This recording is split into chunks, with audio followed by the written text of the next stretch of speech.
Hey, everybody, and welcome to the Blizzard Watch podcast. This week, unfortunately, Liz is still out on her road trip adventure. I'm hoping there will be a series of posts explaining it all when she's done. But in the meantime, it's me and Joe. We're just going to jumping on into stuff. Go ahead and say hi, Joe, if you'd like to. Well, hi there, folks, and welcome back.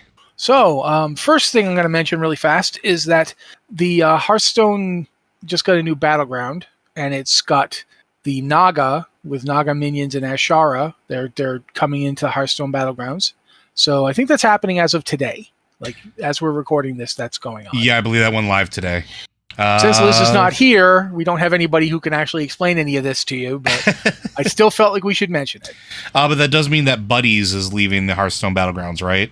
I could not tell you. Yeah, and I think this also kicks off the first Battlegrounds season. So they're working on actually doing something like a standard rotation mechanic. This is something, and I can actually talk about this a little bit. So standard rotation in the TCG area is normal. This is where you have what's called standard, and you release a series of sets throughout a year, and those sets, as they determine a certain period, like the ones released in the like a 2-year period of time, generally are considered what's standard right now, or type 2, or whatever you want to call it. For Magic, this means the last 6 sets that they released, and every time a new set is added, that gets pushed onto the standard, and the oldest one gets rotated out. They're kind of looking at doing something similar with Hearthstone, which makes sense because Hearthstone is, for lack of a better term, I'm trying to think of how to phrase this, TCG light. It has a lot of elements of a trading card game, but it isn't quite a trading card game. It's more of a CCG with a game associated with it, or a collectible card game. So them doing this actually makes sense to try to keep things fresh and try to keep things a little bit balanced. They did used to rotate stuff, but it was always irregular. There wasn't a schedule to it. Now adding a schedule to it gives players who play Hearthstone something that is, that they can actually chart to, they can actually go with, that they can actually, understand this month, these cards are rotating out, and I have another set to work with, and these cards are going to be in. So it's not just going to be one day you log in and all of your decks are unplayable. So it's actually kind of good. It's a good thing, ultimately. So, yeah. Cool. The next thing for Battlegrounds. This is news for Battlegrounds. I should clarify. Yeah, it's for Battlegrounds. It's not for Standard Hearthstone. No, Standard Hearthstone has had the other one for years. Next thing to point out is that the Burning Crusade Classic has gotten Phase 5, which means that at last the final raid of Burning Crusade Classic will be coming out in 2 days as we're recording this. Welcome to the Sunwell. Sorry. Yeah. But as of today, what we've got is Quel'Danas just open. So I like to call it Ketchup Island because that's what it was, and that's what we all used it for. I don't know how they're doing. I assume they're not doing it the way that they did it when it went live the first time, when each realm had to get together and try and unlock the Isle of Quel'Danas fully, and a whole lot of guilds were just doing their best to get this thing to open so they could get the new vendor to open. Well, it was a war effort, right? Works. Like they did with almost like similar AQ. Similar to it, yeah. Regardless, that's live as of today, as we're recording, and the actual Sunwell Plateau itself will be open on the 12th, which is 2 days from now. So this also includes more than Thursday. just a Sunwell, right? It's a Sunwell raid. Its Magister's Terrace dungeon becomes available. The quest hub becomes available. Arena Season 4 PvP becomes available with it when it goes live today. And now I believe people get access to the epic engineering goggles that were craftable back then.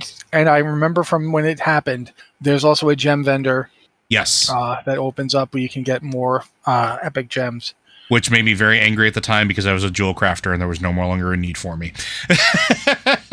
Made me very happy because I was tanking my guild's attempts to kill Kel'Thalas, and my word, did I need stamina. So, yeah. But that's all happening this week. So if that's the thing you guys are interested in, if you're doing Burning Crusade Classic, I don't know why you're listening to this podcast. Get out there and do stuff. Another story. This one I think is pretty impressively important. The School of Hard Knocks achievement has been removed from the Children's Week meta achievement. Mm-hmm. Which means if you're trying to get the What a Long Strange Trip It's Been, you can get the Children's Week holiday achievement much, much easier. Yeah. Because School of Hard Knocks, while it's still an achievement, no longer is it tied to that meta achievement. Which, I mean, it would have been nice if they'd done this much longer ago. Like the 2 years I spent dragging people through various PvP experiences trying to get that achievement for them. If I remember correctly, and I just really want to go through this because there are some people that might not know what this is. If I remember correctly, the School of Hard Knocks had like 4 PvP achievements that were necessary for it, or four keystones, right? It was capture a flag in Eye of the Storm. I think it was assault a flag in Arathi Basin. I think it was assaulting a tower in Alterac Valley, and then I think it was returning a flag in Warsong Gulch. No, the one that I remember being really hard was the one on Eye of the Storm. Yes. Well, also because at the time, and for the longest time, you had to be the person that clicked on the flag to do these things. And so if you weren't the one that completed the cast, you didn't get credit for it. Like it was rough. Yeah, people would like literally drag enemy people onto the area just so you'd get hit by stuff and couldn't get the flag, so they could then grab the flag. It was quite painful. I'm not gonna lie, like to get this achievement back in the day, my guild at the time coordinated with a Horde guild to queue in such a way that we could try to get into the same battlegrounds, just so, because I was in Alliance at the time, just so we could complete these. Like it was awful, and you had to do all these with your orphan present. So if you did these and you forgot to have your orphan out for the adventure, you didn't get credit. It was not good, and I really didn't. But yeah, that's been changed. So if you've been trying to get your Violet Proto-Drake all this time from the What a Long Strange Trip It's Been achievement, you can now do so. Go for it. Get achievement. Yeah. The last thing here, I think, let me make sure that there's one more thing that we should talk about after the last thing. Why don't you talk about that thing first, because the next thing here is that.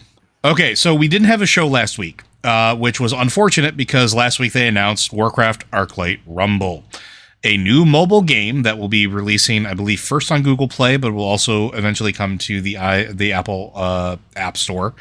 It is a collectible miniature auto battler type RPG thing, and it hits all of my buttons.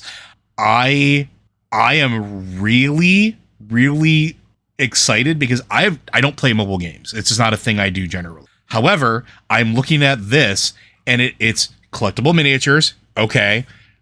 There's mechanics that include like using your golden resources to have an army out on the table. I'm a huge tabletop wargaming nerd.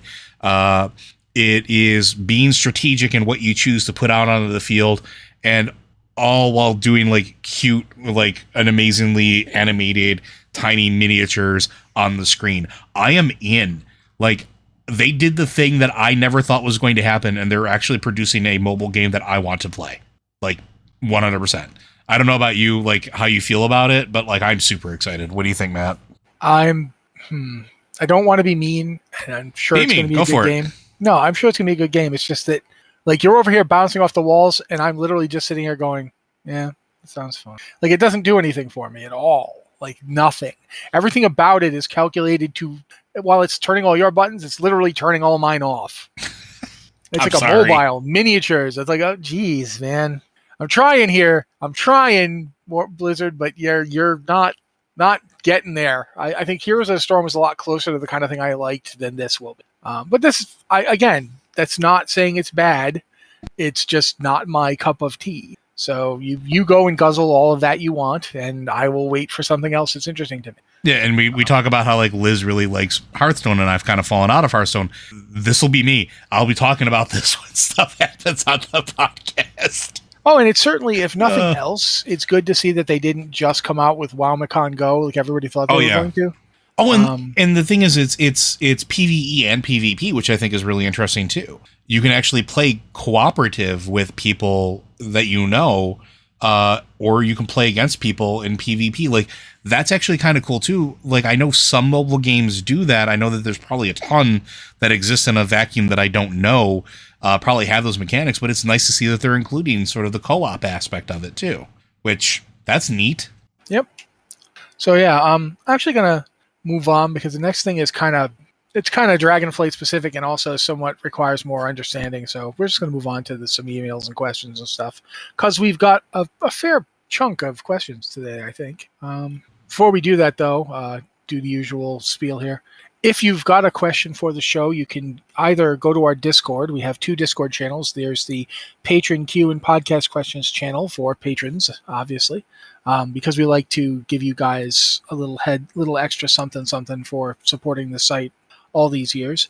There's also the Q and Podcast Questions channel if you can't be a patron supporter, but you still want to ask us questions.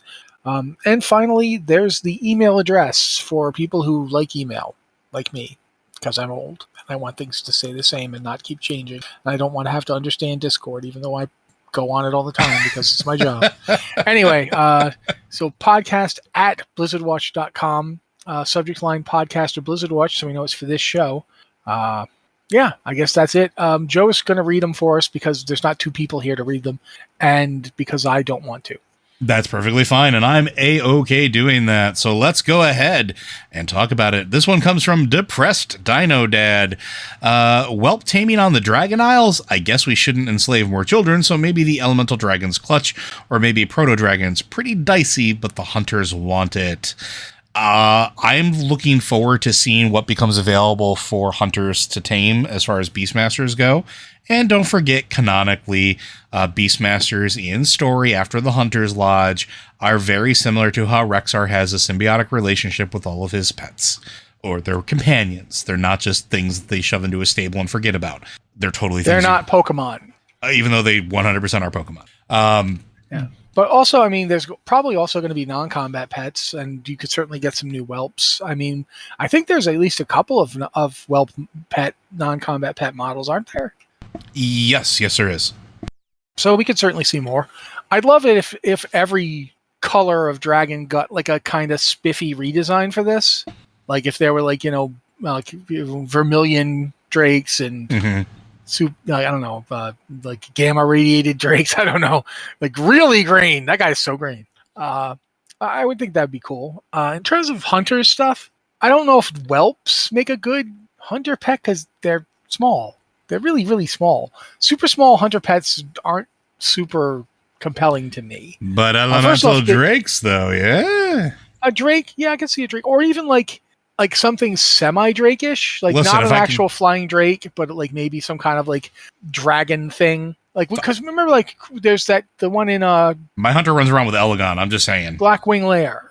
Yeah, I know. There's the wind serpents. But there's like in Blackwing Lair, not Chromagus. Is it Chromagus? Yeah, it is. Yeah, it's Chromagus. I have Chromagus as well, yeah. Chromagus, who's a Dracodon. Like, imagine if they had like other kind of part dragon things like that. You could also have as pets. I think there's also a good thing to be stated on the idea of proto-drakes. Especially if they're just straight up proto-drakes, because like as Joe has pointed out, there are like Elegon and various other wind serpents that you can have as a pet. Can you have like regular dragons as pets? Obviously not like Azuragos, but I don't believe so. No, it might be a cool thing to like actually have it like be a hunter book that you get, and when you get it, you're not necessarily taming a dragon; you're making a deal with it to come along and fight by your side, sort of thing. I mean, to be perfectly honest, I think that's part of like a hunter class fantasy for Beast Mastery. Going back to some of the original promotional stuff for Vanilla WoW, as I'm sitting here looking at some of my Generation 1.0 action figures that I got from Best Buy back in the day, that was one of the things that in the cinematics it showcased for hunters, like the dwarf hunter having a symbiotic relationship with the bear pet, or having like Rexar as the poster child for that. You could very easily do something like that, where like being a hunter is having that symbiotic relationship with the hunter pet. I remember in the closed beta for Vanilla, dwarven hunters used to be able to tame, or at one point were able to tame griffins, which really fed into the class fantasy, or especially the dwarf fantasy of, having your own griffin. Well, they can do it now, so. I don't think they can do griffins now. Yep, I think they can do griffins. I thought they can only do the cats. My wife had a griffin. A hippogriff, actually. Hippogriff, yes. I'm positive you can get griffins, dude. Absolutely positive. It's been forever, but and even if you can, like, that's a recent thing. But like, yeah, since Legion, I think. Since Legion, they took that away in vanilla when it was actually released, and then brought it back later. But like, that's always been part of the class fantasy, having that relationship with your pet. Like, it's you and your pet out in the world doing things. So I think more options is more good. So, sorry. Anything else to add to that one? Just that I do think it would be interesting to see like new kinds of draconic pets. But the thing is, I had to go look it up and make sure I wasn't lying, and I'm not. The Featherwing family, which includes the cat things, the Feathermane family is the Owl Steeds, the Larians from Bastion. Shadowlands, the Hippogriffs, the classic Hippogriffs, and the Owl Cats, which we had already talked about, the Wolfhawks, which is the thing I think you meant when you were first talking about it, and then the classic Griffins and Griffins. Yeah. And then classic Wind Riders. They can even tame Wind Riders, which makes absolutely no sense, because the Wind Rider is not a feathered anything. But nevertheless, Wyverns, Wind Riders, they're up. You can get them. I'm down. So, and there's also good. like Skeletal Griffin and a saddled Skeletal Griffin that you can tame as well. And then there's the Spectral Griffin and Spectral Wind Rider, which I'm not sure if they're tameable or not. I thought those were mounts. Weren't those specific like mounts back in the day? Perhaps. I thought they were like a bonus from like the Refer a Friend or something at one point. That's entirely possible. But the model exists in the family. It's Interesting. In the family, whether or not there's actually one in the game that you can tame. But regardless, yeah. So I would like to see them do more stuff with dragons and dragon-like beings, especially since we know that we're going to get like, you know, the like ancestry story of the dragons, like from before they got changed by Tyr into the aspects. We're going to see like what life was like for the dragons when they were proto-drakes, how that changed when they became the aspects, the kingdom they founded, and like how there's like elemental drakes living there and so forth. Like me, a cool elemental drake as a pet would be nice. Sure, why not? I'd be down with that. I am still waiting for them to not be afraid to allow us to tame giant humanoids so we can have a Gron pet. But, you know, hey, baby steps, right? We'll get there one time. But I think that pretty much covers that one. All right. Well, our next one comes from Jaegerbomb. We will soon be able to transmogrify gray and white items. Any suggestions on how this will work? All other mogs are BOE, BOP.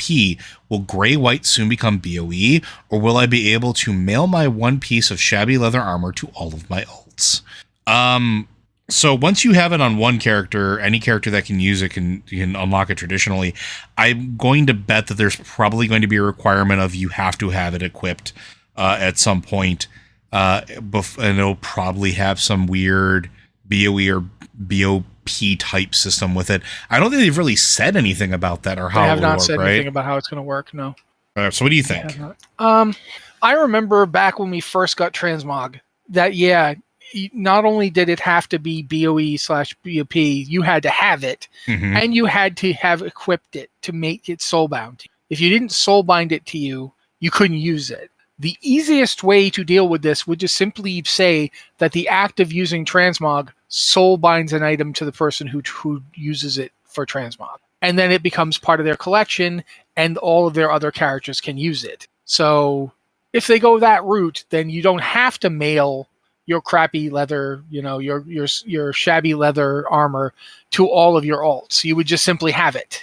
As soon as the character who used it for transmog, it would soulbind to him, but then they would all have it. Yeah, everybody would get That's the easiest way to do it. I don't know if that's how they're going to do it. For all I know, they might just well do the BOE route. Or they might just let you transmog to any white item and not even have it join your collection. Maybe you'll just default to all white items or gray items. I don't know. I don't think they'll do that just because I think it would be easy for players, but it feels like it would be a bear and a half for them to have to suddenly add everything white and gray to every character's collection immediately rather than letting it unlock. I think they're more likely to go that route. Yeah, and I think like making or giving you the ability to go back and find things or go to find those white items or even just going to the auction house to get them, I think that'll be what we wind up doing for the vast majority of these. And I think that's fine. And there's like lots of white and gray stuff that'll be available to you like when you go into a major city, because the vendors sell a ton of white and gray items. Or if you go to the starting areas, the traditional starting areas for most of the races, the vendors generally have white and gray items there. Like even in the starting area, like I remember the Dwarven starting area has tons of that stuff. You can get twill sets from that as well. Like if you play a Blood Elf, you can go up to the Blood Elf vendors there in the starting area and pick up a bunch of gear, including a specific looking transmog set for male, I believe. So yeah, I think it is overall, in my opinion, it is a really great change. It's absolutely not one I expected, and I'm a little surprised by that. But I mean, players have been asking for it for a while, though. Really? Oh yeah, absolutely. Players have been asking for it, but I didn't think we'd get it. I'm cool. I'm glad they got it. I think it's really a good change. I do find myself wondering though, what's left? Like once this is unlocked, what's left other than like armor type and weapon type restrictions? I think that's really it. And if you don't like, what's the level on those? Like how much change on those before it gets ridiculous? Like I don't like for a rogue, for instance. Like I don't know how to put this. Like certain classes can't equip certain weapons, and therefore they can't transmog to anything of those types. For example, warriors can transform two-handed swords, axes, and maces to polearms, and vice versa for all of those. Druids can use polearms and they can use maces, so they can transmog a polearm to a mace, but they can't transmog a sword to a polearm or an axe because they can't equip those. Similarly, rogues can't use a two-handed weapon for transmog at all. Should they be able to? Like, should your rogue be able to transmog their daggers to two-handed swords? So you have two-handed swords, like pretending to be a warrior doing Titan's Grip, but using daggers. I'm not saying they should or shouldn't. I'm not taking a stand on this yet. I'm just saying, should they be able to? Like, think about what you think of that. So I actually have an opinion on this, I think, a little bit. And this is something I think about a lot. Back when transmog was first introduced, there was an argument that certain transmogs were locked, partially because of player versus player. They wanted you to understand like what you were actually fighting, because they said that players used a lot of visual information at the time to sort of make determination. Like if you saw an orc with a staff, you kind of knew you were getting a warlock, right? Versus, if it was a warrior that had transmogged into a staff for whatever reason. I don't know that that's necessarily true anymore with the abundance of third-party add-ons that are now used, particularly for things like PvP, but also their own efforts to update the UI to give players more than just at-a-glance visual information than how it used to be. So I'm starting to get further on this camp of, I almost think that everything should just be opened as long as you have a character that has it, because at this point, what does it really change to have that restriction? Or what is the benefit of having that restriction? Especially because almost all of the races, they have model overlay for all of the armor sets that are out there for any class that they can be, right? That's already there. Weapons that they can hold. There's already scaling for that in place. So what is the benefit of having those restrictions anymore? Why should you have those restrictions? Because you don't have Titan's Grip, because you didn't pick the right class, and you shouldn't get to pretend you have Titan's Grip. So it's a warrior class specific ability. It's a selling point of the class. It is something we got in Wrath of the Lich King. It's one of the few really awesome things warriors have, in my opinion. Well, I mean, other classes have all this cool stuff they can do visually. One of the few things that warriors have is, I got two-handed swords on my back. What are you going to do about it? Then you must be real mad at all those one-handed weapons that look like they're the size of two-handers. But they don't. But they aren't two-handers. They don't look like two-handers. They don't look like Ashkandi, and you can't transmute Ashkandi onto them. If you want to have two Ashkandis, you play a warrior. End of story. I think I'm more thinking along the lines of like, let's say it's a male wearer, right? And this is because my two main characters are a shaman and a hunter. Is there a reason at this point that my shaman shouldn't be able to put on hunter gear? Well, it usually can, unless it's class gear. I'm talking about like class gear. Like weapon restrictions aside. What class gear do you mean by that? Do you mean like tier sets? 'Cause Yeah. that's the only thing I can think of you couldn't wear. There are And you could usually get a lookalike set because there's usually, I know this because my hunter has. colorations are different though. They're not always different. Tier 2 it is. Tier 1 it is. Tier 3 it is. Tier 4 it is. Tier 6 it's not. So like as somebody who has a lot of male stuff, like there, you know what I mean? Like it's interesting to me. So like my Volpera Shaman can have a Dragon Stalker transmog, but it's black Dragon Stalker. I can't wear the purple one because it's hunter locked. So yeah, I think that should stay. Why? I'm curious. Because it is unique to the hunter. It's a hunter set. If you don't have any distinctions, if there's no way to ever tell, I feel like it takes something away from the people who got it. I don't know how else to put it. If this is something, but that's I did unique get it. Like the hunter got it. My hunter got it. I did get it. Yeah, the hunter got it though. It's a hunter set. When they make, I don't even like that they make lookalike sets. I know that they're there and I accept them. I'm not fond of it. I would not like to. I didn't like seeing the off green version of Wrath on like Paladins. That's my set. That's not your set. I didn't like in even going back to original World of Warcraft. I hated watching Paladins get Valor. Hated it like fire.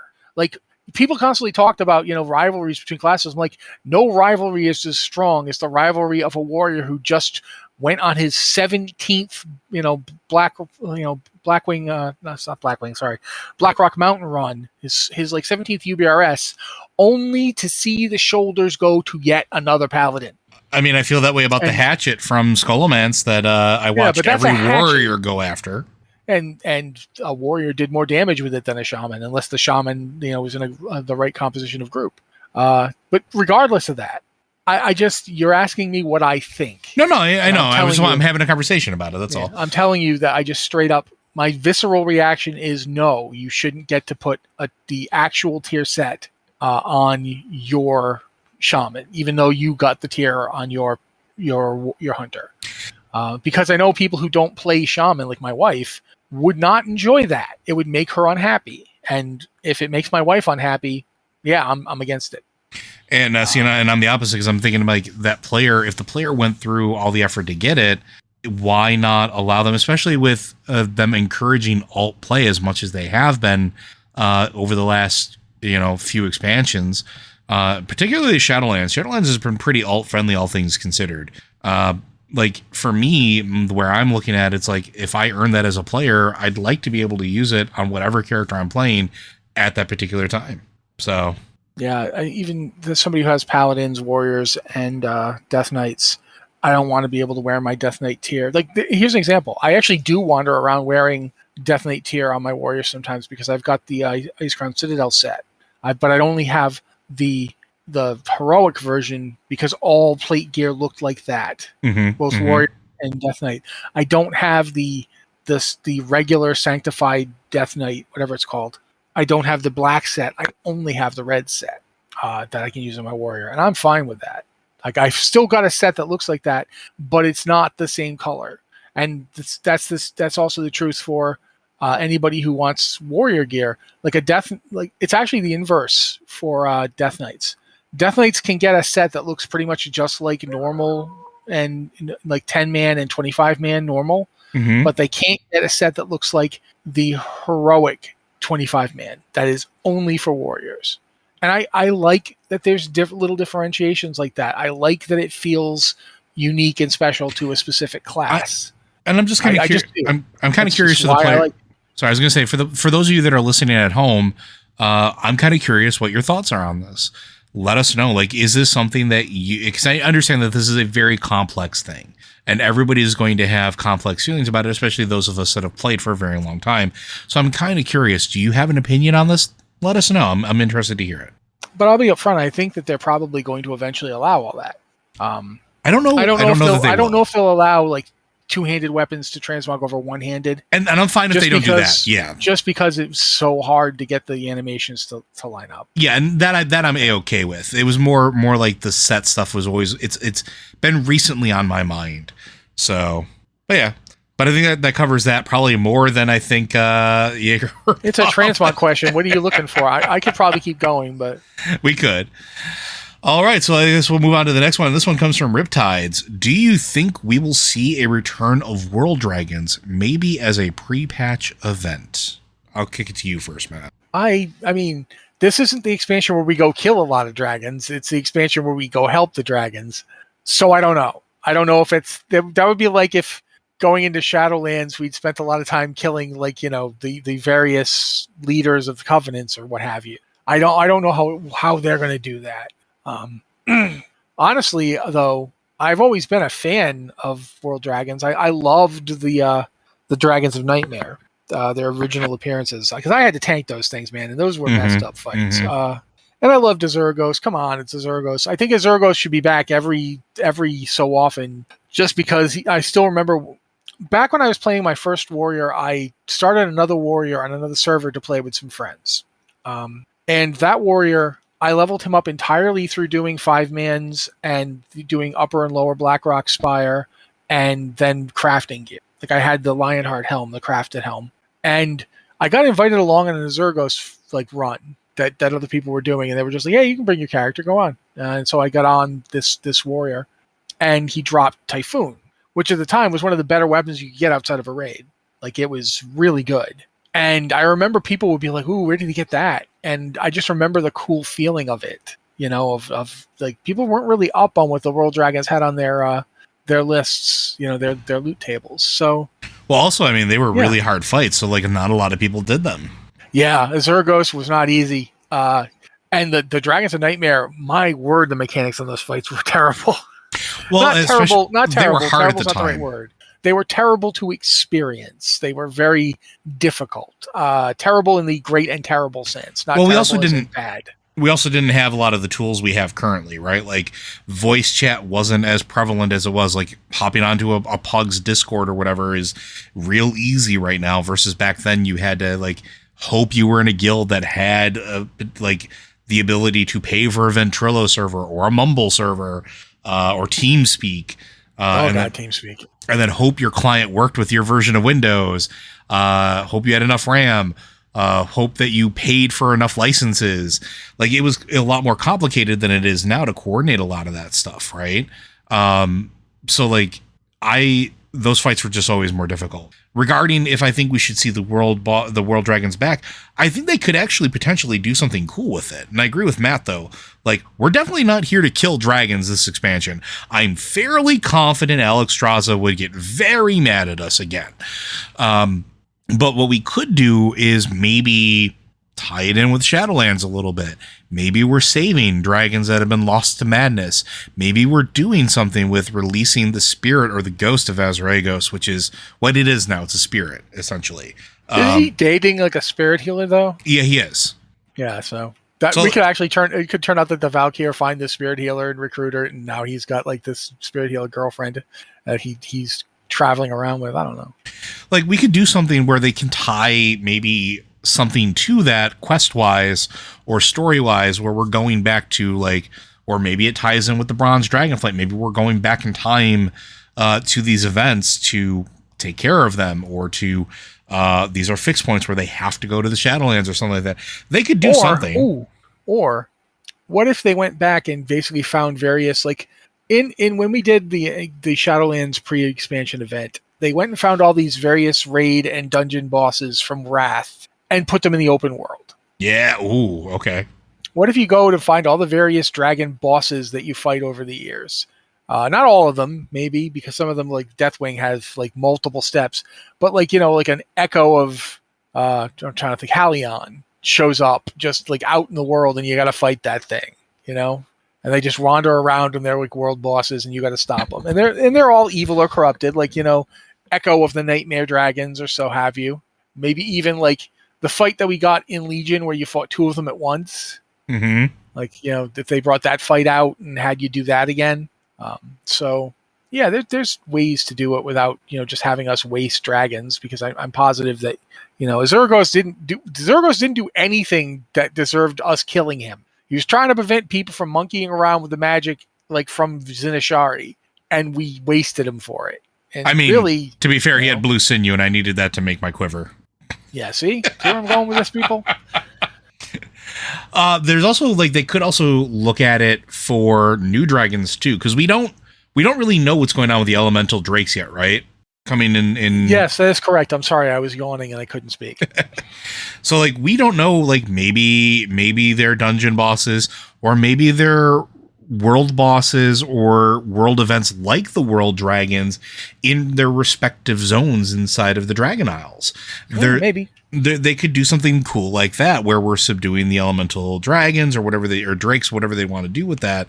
They could go that route and still have sort of those epic dragon battles without sort of just having them being fights for the sake of being fights. Because back in the olden days, if I remember correctly, there weren't even quests that sent you to go kill the nightmare dragons, right? I think that came in later. I think they added those in like BC. It's been a long time, folks. There was an item that dropped off of them that started a quest. Yeah, but I don't think there was anything that sent you to them until later. No, they would just show up because they were. Well, I mean, they were part of the preparation for AQ. Ultimately, like because of whatever they were doing, you'd kill them to get the gear you needed to do AQ without wearing cloth booties. Well, because they dropped the poison resist gear. Yeah, various nature resistant spear items they dropped. But I don't remember if there was anything like a quest to kill them. It's weird though, because at the same time we're saying that, there were quests to kill Azurgos. Yes, there was. Yeah, but that quest was for that really complicated Dr. Weevil thing. Yes, with the back. Oh man, Dr. Weevil. Woo! I'm not sure if Dr. Weevil actually required you to kill any of the green dragons. It did not. As well. No. I do know that if you wanted to do the big thing with the Ranicus in Sunken Temple. No, that was well before. There was a quest when you killed the green drakes, you got this nightmare enshrouded item that you would take to Moonglade. Yep. And then you use it properly, it would summon Iranicus in full, corrupted form, and then you'd like fix him. A loon would help, and then he'd be like, "Oh, thank you for saving me." And then you'd get a little bit of you'd learn about Malfurion in some way. Like Malfurion was trapped. And he was like, Illidan's crazy. He's lost his mind. And that led into BC. I remember that much. So it was all kind of connected, but it wasn't directly stated. But I mean, all that to say that they could very easily do more stuff. They could make more story. But again, the Nightmare Dragons were just sort of really out of the way. They weren't something you would randomly stumble upon. You had to go through some high level mobs to get there too, right? There was the one in Duskwood, which was the easiest one to get to. And even then, there were two massive high level elite packs that guarded that passage in. Yeah, there was the Duskwood one, the one up in Forest Song. Forest Song it wasn't actually that hard to get to. It was just really out of the way. Nobody went to Forest Song. There was the one, I want to say in the Hinterlands, but I don't remember the name of the place in the Hinterlands. But that one was actually there was some high level. So there was Lethon, there was Emerus, there was Terrar and Ysandra. Mm-hmm. Yeah. But the one in Feralas and the one in Duskwood, Forest Song were the easiest to get to. Mm-hmm. And then the one in again, I want to say the Hinterlands. It's not actually in the Hinterlands. It's just slightly past the Hinterlands. That one was a pain in the butt because it not only did it have an elite pack wandering around the area, but you had to get to that area, which was in the middle of nowhere. So yeah. Also, they all had some really tragic stuff happen to them too. If I remember correctly, and I know this isn't Lore Watch, I'm sorry, folks. But I remember Lethon. I think Iranicus killed Lethon during the war against the Nightmare. I think Emerus was killed when Tehran tried to remove their corruption. Terrar was killed by Ysandra with our help, which was I think a level 30 quest in Cataclysm or something like that. Yeah, it was one of the quests in Feralas. And then Ysandra was drawn back into the Nightmare during Legion. I think we kill her in Legion. Yeah. We kill her in Legion. So there you go. There's your hook. Maybe we go through time and try to keep them from getting corrupted and dying. They could do something. So Sorry. No, I would like to see more dragon stuff. Like I said, I think there's plenty of room for it, but I don't know what. You don't want it to just be, hey, look, it's a new blue dragon we've never heard of before. Kill it. Yeah. You know, it's like, no, we don't do that unless it's like actually bad. Like maybe we could do a quest like a world. Imagine a world like a world boss where it's Senegos, and he's literally just you just go to listen to him tell a bunch of stories or something. Yeah, it's a mini game to stay awake. Hello, young ones. Let me tell you the story of the time I found my hat. I see. I didn't have my hat originally. Oh my God! Make him stop. Well, I think we can stop with that question, though. I think that hopefully that answers it and gives you some more context there, folks. But we're going to move on to the next one. And this one comes from, and I cannot pronounce this name, so I apologize, RG Suyumono. I can think of a few options for undead allied race, Lightforged Undead, Necrolord style Citchery, but I can't think of an allied race for the Worgen. Do you guys have any idea? Matt, what do you think? Because I know we have the feral ones, right? Northrend Worgen. Just straight up the Northrend. Make a Worgen model that looks a lot more like those Northrend Worgen and have it be those guys. Because keep in mind, the Worgen we meet up in Northrend aren't Gilnean. Correct.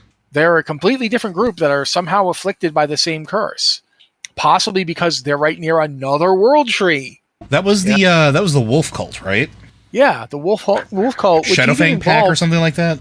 The wolf cult even involved, they were like various people that actually got resurrected by Arthas from Shadowfang Keep and brought up there, including like the big man. I'm pretty sure him, Arugel. Yep. I think Arugel's up there. So yeah, have those Northrend Worgen, be like, hey, we're tired of being cursed. Could you guys help us out with this curse thing? We heard you're good at making it dealable. And then they join and you get like that different, more savage model. Boom, done. There is also an idea of there are other Worgen-like transformations that exist out there. Red points this out in chat, but it's also something that I was kind of thinking of. Sabron are an option too. Sabron's not a transformation. It's just a race. It's a race, but there's nothing that says that it couldn't be. There couldn't be other manifestations of other curses, I guess would be. I don't even know. Gifts. There are things that they could potentially do that would fall in line with that we kind of see like trolls have sort of that they're quote unquote gods that are almost like were versions of it, like the Amani, the four, the one that are the Dragonhawk, the Eagle, the Bear, and the Lynx. Like they're all almost like Shadra for that matter. Shadra had a priest that did that. But that's it's actually very close to being the same thing. Yeah. Because the Worgen curse comes from the pack form. Yep. And the pack form comes from you basically trying to be Goldrin. Mm-hmm. It's emulating Goldrin. So you could work that kind of thing in. Definitely don't do the bird one though, because he looks dumb. Well, I mean, they can just have this excuse to have playable Aarakocra. Yeah, no, the bird guy looks dumb. But yeah, I can see some of those. The bear guy from ZG. I mean, ZG, from Zulaman. The bear guy is pretty cool. And Battle for Azeroth. Don't try and tank him standing next to a blood elf if you're a Tauren, because one of you is not going to be in the hitbox, and it's almost always the blood elf. And so I remember killing the blood elf so many times because he'd stand up next to you like he's supposed to, but because I was a Tauren, my hitbox was bigger, so I was in the hitbox, he wasn't. So he would just get wiped out every time that this flash thing happened. He'd just die. It was really bad. But yeah, there's various ways you could do it. Like the Sabron would work if you just wanted to have an allied race for it and didn't really care that much. Technically speaking, you could even say the Volpera are kind of like that. Kinda, although Volpera druids need to be a thing. Just throwing that out there. There's different things that they could do. Matt and I a long time ago talked about the Alpha Worgen. The Alpha Worgen. Yeah, go for it. The Night Elf Worgen. Yup. The original ones that got trapped underneath the various magic trees, like Relar, Fangfire. Bring them back. Totally bring those guys. Yeah, but imagine the Night Elves just go and let those guys out, especially now. Mad. Oh yeah, no. Yeah. Well, so kind of a random tangent, but like this is a good time for it. You just had Tyrande go through the whole thing as the Night Warrior, being in touch with the Loon, being in touch with a side and aspect of magic deeply tied to Worgen, right? Scythe of a Loon was one of the things that was used in the cursing, right? And I think Matt's either taking a drink or taking a breath. I was, in fact, taking a drink. It was used in the not in the actual pack form itself, but in the attempt to like restore it. Right, but there's intrinsically like this link between them. So now I could totally see a thing where Tehran goes to these places where maybe the light of the moon has touched them and a Loon has told them where they are. She has come back from the depths of her rage and her like feralness. Because let's be honest, as the Night Warrior, she was damn near feral. Dude, I don't know if I'd argue that she's come back from that. If you saw her in the last cinematic she was in, she was a lot more. She was, but she was a lot more controlled than I would have expected. She wasn't. Yeah. She was in control, right? She wasn't lost. I could see her going to these other elves that have been locked away for eons at this point and going, "Hey, let's work on your stuff and get you back under control so you can rejoin Night Elf Society." Reuniting elves, bringing back lost souls, that would absolutely be a really cool angle and be a great way to have an allied race for Worgen come back, where it's like, yeah, we were the proto-Worgen. We were Worgen before it was cool. Let's talk about things and like have Worgen, but with giant purple ears. Yes. And it's what they actually is what they look like. But I'd be absolutely down for that. I think that would be really cool. And like it would make sense if they started doing something like that right now. So, anything else you want to add to that one? No. All right, our next one comes from Lord Soth, and apparently Lord Soth has a gripe to bear, so we should probably get the grievance poll. Do you think Blizz should lighten or even remove bind on pickup trade requirements? I'm in the process of switching to a Holy Priest main. I have 3/4 of my tier set, and in our guild run last night, a token from the chess piece dropped for someone else. They didn't need it as theirs was better, and it would have completed my tier set bonus. But item trade restrictions didn't allow her to trade it to me, even though we were in the same guild and on the run at the same time. So even though it dropped, it's only getting turned into gold, and that feels like a huge waste, especially since we got wiped 2 or 3 times before we killed the boss. I have good news for you. Yes. They are doing that. Kinda. Well, twofold. First up, they're talking about bringing back Master Looter. Well, a form of it. They said it's not going to be exactly the same.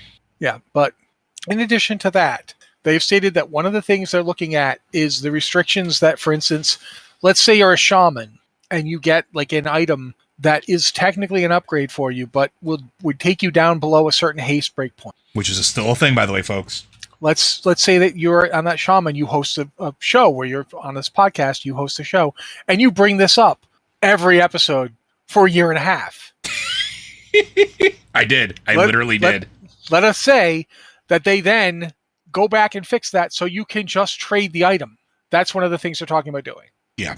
Yeah. The goal is to bring back Master Looter, not to bring it back exactly as it was, because one of the things they're worried about is they don't want to have Master Looter in the same with the same thing that they currently have. The way personal loot works is the loot table on the boss is tailored individually for each person. Yes. So if you had Master Looter in that system, what would end up happening is you'd be given an incentive to bring around a certain class composition. Yep. And they already have incentives for that in Mythic and so forth. That's why at the beginning of Sepulchre, or the first ones, they spent an entire day just farming for tier sets. Mm-hmm. So making it so that if you've got a raid full of warriors, nothing but warrior gear is going to drop, and then can be master looted to anybody in the raid. They don't want to do that. And it's perfectly understandable why they don't want to do that. It would definitely increase the pressure on people to have stacked raids. It would definitely increase the pressure to level multiple alts so you can more efficiently stack raids. But at the same time, they're aware that the example we just gave about, a piece of gear drops and technically it's an upgrade, but it was actually not an upgrade for you and you want to pass it. They're aware that that is not good, and they want to bypass that. And honestly, we know that this is something they've been talking about for a while since the new system was implemented. Personal loot fixes a lot of problems that they were seeing with things like LFR and a lot of pug content. Sure. One thing that I was advocating for years was that should be something that can be turned off when you're doing guild runs, because there's enough things in the game that check what your status is as a guild, whether it counts as your guild achievements or your boss kills for the week or whatever the case is. They have things that verify that already in the game. They've been there for years and years. So being able to say maybe a guild doesn't have the same trade restrictions in place that a pug does is, I think, fine. It's acceptable. It also stops people from doing what they were talking about before, which was selling loot. That was a problem with the original Master Loot. You would have people that would set up raids, drag people along, and auction off gear for real world money inside of those raids. And I know this because I know that there was some server first cutting groups that Heck, even my guild did that once or twice. That would pay to have people go on those runs to get geared up. They would pull their money in real life and do that. So, like, I understand. And the other way around, we would do that too. Yeah. My guild I was in actually did the thing where they sold gear to people. Although we didn't sell for real world money, we sold for gold. Gold, yeah. And when I was in a guild with Matt, we did that too. We sold for gold. We didn't sell because we needed gold to fund raid consumables. But I know people that did it for real world money, and I get that. I understand like trying to curb that, but it feels bad when like what Matt just pointed out, if I get an item that is not properly statted for me, but is technically an eye level upgrade, it doesn't necessarily mean that I want to switch that. If I'm getting a mastery haste two-handed staff that's better for another class, and I'm looking for crit to hit my next breakpoint, or I'm looking for versatility to make my next breakpoint, I can't use that, right? It feels wasted. So they're looking at it, and I think they're going to come to some form of agreement, or at least I hope so, that makes it feel less bad. Because the other thing they mentioned in the article was that one of the reasons that they got rid of Master Loot was the things Joe's been talking about, but the other reason was that it was not playing well with personal loot. No, it wasn't. Like, as in not in terms of having them both on or what have you. Having two systems was screwing up the database. Yeah, it was creating loops. Yeah, it couldn't pull things properly. So they need to fix that. They need to make it so it works with the other system. The both systems can exist. And in addition to not making you stack a raid group every time you wanted to run one. Mm-hmm. I'm not sure how that's going to work, how they're going to do it. But yeah, it is definitely something that I want to see them do because I think it is important. You want to, like with the changes that are coming, where they're not going to have mechanical borrowed power systems. Gear is a borrowed power system. Yeah, it is. Absolutely. Always has been. And in fact, it's the one borrowed power system that people universally accept. Mm-hmm. And the one flaw people really had with it was that I got all this cool looking gear, but I can't use it anymore. That's what Transmog came in and fixed. So Transmog turned the borrowed power system that had this one glaring thing people didn't like into the borrowed power system that most people accept. Even if they don't really like it, they accept it. Yeah. Because it has been here forever.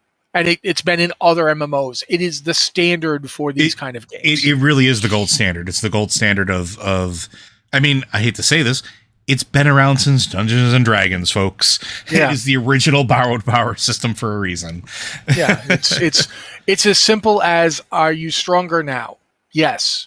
Then you are borrowing power, because eventually you're going to get rid of this gear. Yep. The difference is that it doesn't turn off the way some of those systems do. Like, now your artifact just doesn't work, as opposed to, well, your sword still works. It's just not doing as much damage against these guys. You need this newer, bigger, shinier sword. That has its own issues, and that's where we get gear flattening systems and so forth. Level squishing, gear squishing. But it's still basically an accepted system in a way that I don't think any other system has been. Yep. There's a reason the first borrowed power system we got outside of gear in WoW was the artifact, because it was still gear. It was just gear 2.0. So yeah, I think that this is something they need to get right, because this is the system we currently have for character advancement coming into Dragonflight. Yeah, and I think hopefully that this will ease some of the burden that a lot of guilds were facing, because I know we hit a couple gear walls for certain things, like healers falling behind on certain numbers because we couldn't get gear. So it happens. We'll see what happens, though. I have faith that they'll listen and we'll do something worthwhile. But I think we have enough time for this last one. Yeah, Matt? No. I was just texting you that I, in fact, do not have time for anything else. My animals are sick and I got to go do their meds. That's fine. All right, let's do our wrap up then, folks, since we're at time. So Blizzard Watch is made possible due to the generous contributions at patreon.com/BlizzardWatch. Your continued support means this podcast signing community is able to thrive and grow. Blizzard Watch supporters enjoy exclusive benefits like early access to the podcast, a better chance at having your question answered on our podcast or the queue, and an ads-free site experience. And again, all of us at Blizzard Watch continue to stand with the employees of Activision Blizzard as well as the game industry at large in unionizing and demanding change for a better tomorrow and safer working environments. Thank you very much, Joe. Thank you, everybody who came in and hung out for the podcast with us. If you have a question of the show, you can go to our Discord. We have the Patreon podcast and Q questions channel and the Q and podcast questions channel.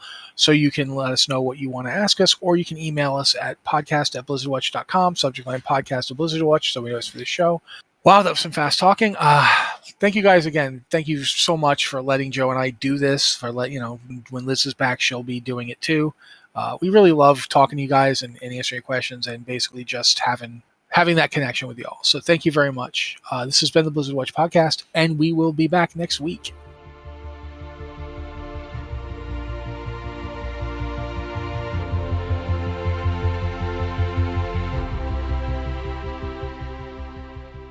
Pumpkins.